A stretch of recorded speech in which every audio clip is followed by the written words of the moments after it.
కుక్కర్లో ఉడికించాడు, రోట్లో దంచేశాడు, చెరువులో విసిరేశాడు.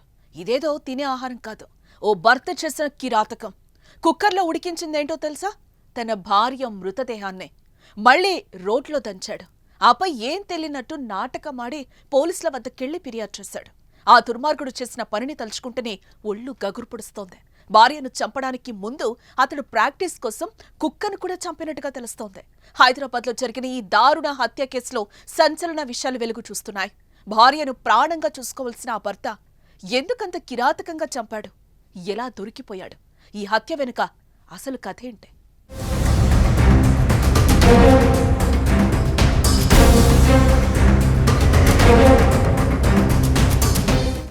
అనుమానం, లేనిపోని అపోహలు జీవితాలను నాశనం చేస్తున్నాయి. మెడలో 3 ముళ్లు వేసి జీవితాంతం వెలుగు నీడలా ఉంటారని అభయం ఇచ్చే భర్త భార్యను అనుమానించి చేస్తున్న దారుణాల సంఖ్య రోజురోజుకి పెరిగిపోతుంది. సగం జీవితాలు అనుమానాలతో నాశనమైపోతున్నాయి. ఈ హత్యకు కూడా అనుమానమే కారణం. ఆర్మీలో పనిచేసి రిటైర్డ్ అయిన ఆ భర్తకు భార్యపై ఉన్న అనుమానమే గొడవకు కారణమై ప్రాణాలు తీసేలా చేసింది.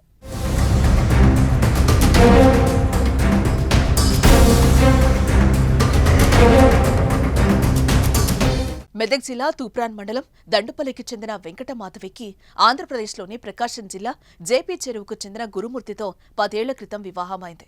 వారి అనుబంధానికి గుర్తుగా 2 పిల్లలు కూడా ఉన్నారు. గురుమూర్తి ఆర్మీలో రిటైర్ అయ్యాక ప్రస్తుతం డిఆర్డీఓలో కాంట్రాక్టు విధానంలో భద్రతా సిబ్బందిగా పనిచేస్తున్నాడు. కుటుంబంతో కలిసి రంగారెడ్డి జిల్లా జిల్లెలగూడలోని న్యూ వెంకటేశ్వర నగర్ కాలనీలో అద్దె ఇంట్లో ఉంటున్నాడు. 10 ఏళ్లుగా సాఫీగానే సాగుతున్న వారి జీవితంలో ఇటీవల కలహాలు మొదలయ్యాయి. అవే గురుమూర్తిలో సైకోని నిద్రలేపి వెంకటమాధవిని కాటికి చేర్చేలా చేశాయి.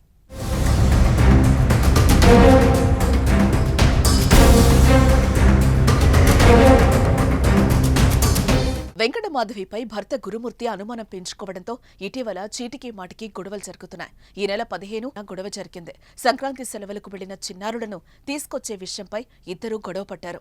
అది చినికి చినికి గాలివాన్లా మారింది. అప్పటికే భార్యపై అనుమానం పెంచుకున్న గురుమూర్తికి ఈ గొడవ మరింత ఆగ్రహాన్ని తెప్పించింది. క్షణికావేశంలో గట్టిగా కొట్టాడు. 2 దెబ్బలకే మాధవి కింద పడిపోయి ప్రాణాలు కోల్పోయింది. ఈ హత్య నుంచి తప్పించుకోవడానికి పక్కా పథకాన్ని రచించాడు గురుమూర్తి.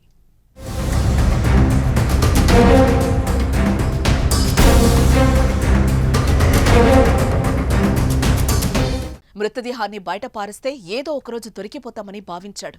దొరకకుండా ఉండేందుకు ఆలోచన చేశాడు. ఇంట్లో చుట్టూ చూశాడు. అప్పుడు ఎదురుగా కుక్కర్ కనిపించింది. దాంతో ఓ ఆలోచన తట్టింది. మృతదేహాన్ని బాత్రూంలోకి తీసుకెళ్లి కత్తితో ముక్కలు ముక్కలుగా నరికాడు. ఎముకల నుంచి మాంసాన్ని వేర్చేశాడు. దానిని కుక్కర్లో ఉడికించాడు. ఎముకల్ని దంచి పొడి చేశాడు. ఆ మొత్తాన్ని జిల్లెలగూడ చెరువులో పడేశాడు. అయితే భార్యను చంపడానికి ముందు ప్రాక్టీస్ కోసం అతడు కుక్కర్ కూడా చంపినట్టుగా సమాచారం.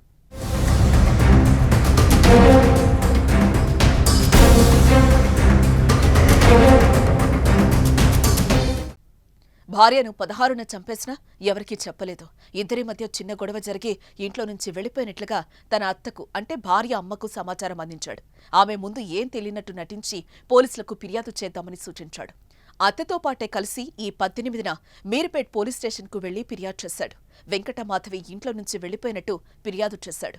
ఈ కేసును సీరియస్గా తీసుకున్న పోలీసులు విచారణలో ముందుకెళ్లే సమయంలో ఎక్కడో అనుమానం వచ్చింది. పైగా మాధవి ఇంట్లోకి వెళ్లిన దృశ్యాలు తప్ప బయటకెళ్లినట్టు ఇలాంటి ఆధారాలు లభించలేదు. దీంతో గురుమూర్తిని తీసుకుని తనదైన శైలిలో విచారించగా అసలు విషయాన్ని పోలీసులు ముందు కక్కేశాడు. సుబ్బమ్మ అనే మహిళ పోలీస్ స్టేషన్కి వచ్చి ఫిర్యాదు ఇవ్వడం జరిగింది. ఆ మహిళ ఫిర్యాదులో తనకి 3 కుమార్తెలు ఉన్నారని పెద్ద కుమార్తె అయినటువంటి మాధవికి గత 13 సంవత్సరాల క్రితం గురుమూర్తి అనే వ్యక్తితో వివాహం జరిగిందని, జరిగిన తర్వాత ఒక లాస్ట్ 5 years నుంచి వాళ్ళు ఇక్కడ మిరిపేట పరిధిలోని జిల్లెలగూడలో నివాసం ఉంటున్నారు. గురుమూర్తి ఆర్మీలో పనిచేసి రిటైర్ అయ్యి ప్రస్తుతం మన కంచనబాగులో సెక్యూరిటీ గార్డ్గా పనిచేస్తుండు. వాళ్ళకి 2 పిల్లలు సంతానము. ఇది 16/1/2025 నాడు కుమార్తెకు మరియు అల్లుడికి చిన్న గొడవ జరిగిందని, ఆ గొడవ జరగడంతో కుమార్తె ఇంటి నుంచి వెళ్ళిపోయిందని చెప్పి ఎవరికి చెప్పకుండా ఫిర్యాదు ఇవ్వడంతో ఆ ఫిర్యాదు మేరకు ఉమెన్ మిస్సింగ్ కేసుగా నమోదు చేయడం జరిగింది. అటు కేసు విచారణలో ఉంది. ఇంట్లో భార్యాభర్తలు సంతోషంగా ఉంటే పిల్లలు కూడా ఎంతో సంతోషంగా ఉండి ఆ ఇల్లు ప్రశాంతంగా సౌభాగ్యంతో వెళ్లివిరుస్తుంది. ఏమైనా సమస్యలుంటే కూర్చొని మాట్లాడుకోవాలి. కానీ లేనిపోని అనుమానాలు పెంచుకుని క్షణికావేశంతో చేసే పనులు ఆ కుటుంబాన్ని అంధకారంలోకి నెట్టేయటం ఖాయం. ఏదేమైనా భార్యను చంపి కుక్కర్లో ఉడికించడం చాలా దారుణమైన విషయం. ఈ హత్యపై మీ అభిప్రాయాన్ని కామెంట్ చేయండి.